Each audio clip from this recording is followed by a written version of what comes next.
89ல முதல்வர் கலைஞர் இருந்தப்ப இப்படிதான் வந்து பஸ் கட்டணங்கள்ல வந்து சில உயர்வுகள் வந்தது. அப்ப நான் வந்து அவர்ட்ட இவர்ட்ட கேட்டேன், முதலமைச்சர்ட்ட கேட்டேன். இந்த பஸ் கட்டணம் உயர்வு அப்படின்னு. நீங்க உயர்வுன்னு போடக்கூடாது, மாற்றம்னு போடுங்க, ஆட்சிக்கு கெட்ட பேர் வந்துடும்.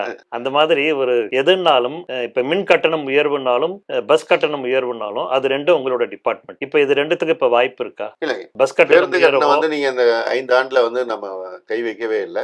அந்த உயர்வு நிச்சயமா கிடையாதுன்னு முதலமைச்சர் சொல்லிட்டாங்க. நடுவுல வந்து ஒரு பரபரப்பு தகவல்லாம் வரும், இப்போது ஏறப்போகிறதுன்னு கட்டண விகிதத்தையே போட்டுலாம் அறிவிச்சாங்க அவங்க இஷ்டத்துக்கு. ஆனா முதல்வர் தெளிவா சொல்லிட்டாங்க, சாதாரண ஜனங்கள் மீது இந்த சுமையை நாம் ஏற்றக்கூடாது. இதுக்கே வந்து ஒன்றிய அரசு வந்து பலமுறை டீசல் விலை எல்லாம் உயர்த்தி நமக்கு சிரமம் இருந்த நேரத்திலேயே உயர்த்தல. ஆனால் இப்பொழுது அதற்கான வாய்ப்பே இல்லை. மின் கட்டணத்தை பொறுத்தவரை அதிமுக ஆட்சியில் இருக்கும்போது ஒன்றிய அரசோடு வந்து உதயமின் திட்டத்தில் ஒப்பந்தம் போட்டு கையெழுத்து போட்ட காரணத்தினால் அதற்கு ஒரு ஆணையம் அமைக்கப்பட்டு அவர்கள் விதிக்கின்ற கட்டணத்தை வந்து குறிப்பிட்ட கால இடைவெளியில நம்ம உயர்த்தணுங்கிற ஒரு சூழல் இருக்குது. அது வந்து ஒவ்வொரு வருடமும் தன்னிச்சையா நடந்துகிட்டு இருக்கணும் அப்படிங்கிற மாதிரி ஒரு சூழல் வந்துருச்சு. ஆனா நம்ம முதல்வர் வந்து இந்த ஆண்டு அது மாதிரி உயர்வு வரும்போது சாதாரண பொதுமக்கள் மீது அந்த சுமையை ஏற்றாமல் அரசே செலுத்திவிடும், அவர்களுக்கு கட்டண உயர்வு கிடையாதுன்னு சொல்லி சொன்னாங்க. அவர்களுக்கு அது மாதிரி கட்டண உயர்வு இல்லாம பெரிய நிறுவனங்களுக்கு மாத்திரம் கட்டண உயர்வு கொண்டு வரப்பட்டது.